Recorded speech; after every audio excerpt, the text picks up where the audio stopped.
Hello everyone, welcome to the channel.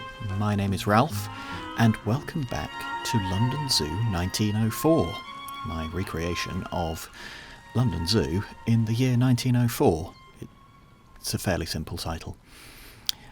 So we're going to do another little historical building tour today with the Lion House, which is just coming up here. So the Lion House was the first building that I made for this project. It started off the whole thing. And it came about because I was reading a very interesting book, which I would highly recommend to anyone who's interested in this sort of thing, called London Zoo from Old Photographs by John Edwards. And the Lion House is one of the best documented pictures in there. It's got a lot of pictures of the exterior, the interior, from all sorts of different angles. And I began to think to myself, well, I could give that a go, build that in Planet Zoo. So I did, and then I built a couple of the other buildings. And then I thought, well, might as well put them all in the same file and see what they all look like. And then that turned into, well, might as well do the bits of gardening in between them. And yes, it all sort of got a bit out of hand. But the Lion House was built in 1876. And it was the new home for all of the big cats, which were previously kept in the carnivore terrace. And before that, they were kept way off in the north garden in the building that would become the first reptile house, so the one before the one that we toured last time. The species that I've got in here are based on the original stock when the house first opened, with a couple of exceptions. There should be a clouded leopard in here, but by 1904 they'd been moved to the small mammals house, which had just newly opened that year. I've also not got a cage of tiger cubs, just because getting baby animals in sandbox is a bit of a boring pain.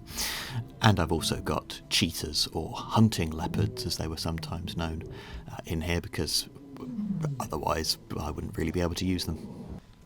So the interior consists of these 14 on-show dens here. Each of those opens up into 2 little off-show dens, so you could have multiple cats in each on-show den, and they could be separated at night if they needed to for whatever reason.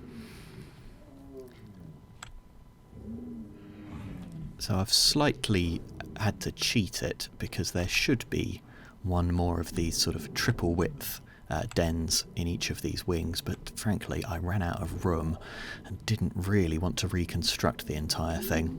And also, if these were made really much smaller than they are, I wouldn't be able to get cats in them, and that would be a bit of a shame. So they're fairly simple little dens. They've all got some trees in which they could sharpen their claws on. Some of them have got platforms that they could sleep on.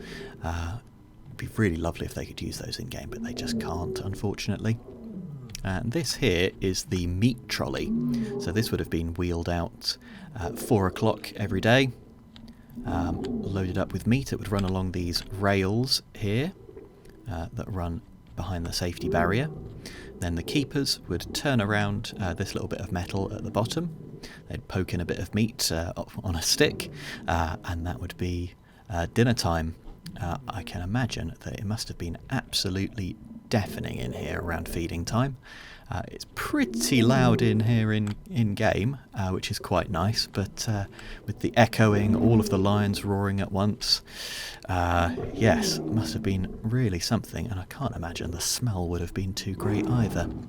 But feeding time would have been very popular, so there were these benches, this little raised platform, so people could get a nice view, really sort of make a bit of a spectacle of it. Unfortunately, can't have these benches usable in game because this bit of path is just a bit too small, but well, such is life. So this whole building was really built under the mistaken impression that was prevalent in the Victorian era, that tropical and subtropical animals really could not survive any contact with the cold whatsoever. So the original plan, we suspect, is that this interior was supposed to be it. They weren't supposed to have any kind of outside access at all. And there's a couple of bits of evidence that support that, which we will get into. So here is the backstage, the service corridor. So as I said, each of those on-show dens opens out into two smaller off-show dens. These chains here would control the access from the on-show to the off-show. And each of these off-show dens had a little peephole that could be slid aside to see what was going on in there. Of course, padlocked closed. And access from the inside to the outside was via this movable bridge system, which is another bit of evidence that the outside cages weren't part of the original plan, because this is an incredibly awkward system. So this movable bridge ran along these rails which run the whole length of the house.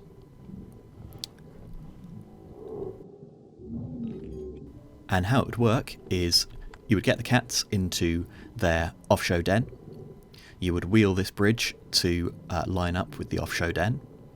You would open the slide, get them into the bridge, close the slides on the bridge, move the bridge to line up with the door to the outside den, and then open up that side. So with 14 interior cages, if you wanted to rotate the cats outside every day, you'd have to be doing that 28 times a day. So I can't really imagine a much less efficient way of doing that, but it's what they came up with.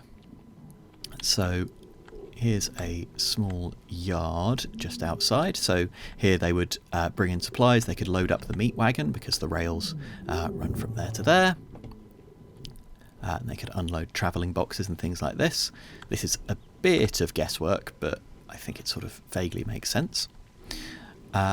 And so these are the outside cages that movable bridge would open out onto. Now, a lot of sources describe these as very large. I think one says something like they are beyond measure. I'm not sure I'd completely agree with that. But I suppose they are a bit of an improvement on their previous lodgings, which were basically just their interior dens. So each of them has a little bit of rock work that they can climb around on. They've got trees they can sharpen their claws on or climb up and rest on. Of course, they can't do that in-game. So there are just 4 in the original design, although they weren't actually completed until over a year after the house itself had opened. In the 20s, some additional exterior cages were built, but still only 2, so only 6 groups could have access to the outside at any given time. And shortly after 1904, that movable bridge system was replaced with 4 fixed bridges, which is, I mean, a bit more sensible, but it's still not ideal.